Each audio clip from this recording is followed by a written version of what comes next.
Impulse control disorders is essential that you understand what is the difference between an impulse and a compulsion. If you remember from the earlier chapters, compulsions are basically things that we do when we have anxiety.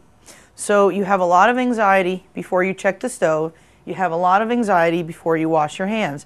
You do the act, but how do you feel about yourself afterwards? You feel terrible. You feel horrible, the fact that you had to wash your hands, that you had to check the stove. So compulsions tend to be ego dystonic.